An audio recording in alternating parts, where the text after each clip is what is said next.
ekiseera kyonna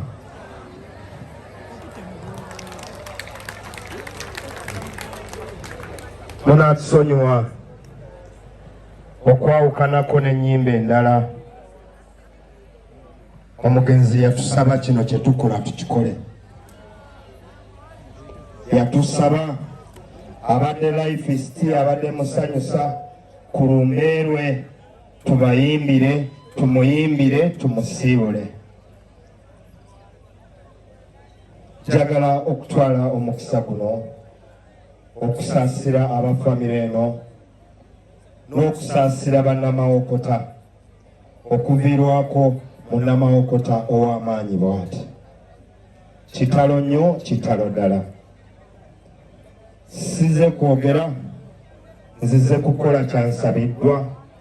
Bwe nnaaba nfunye omukisa bye nina okubagamba nja bibagamba enkya. Naye akayimba kano ke ŋŋenda okuyimba,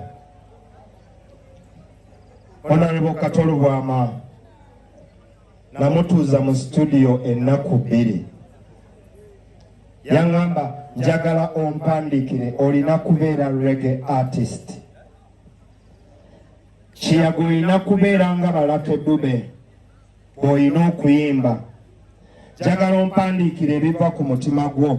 Nze nzije mu studio, nze ŋŋenda okugamba nti ekyo kiteeke wano, kiteeke wano. Nze ŋŋenda okwarwenjinga oluyimba olwo. Oluyimba olwo baluyita Disya. Era njagala okumusiibula n'oluyimba olwo Disya.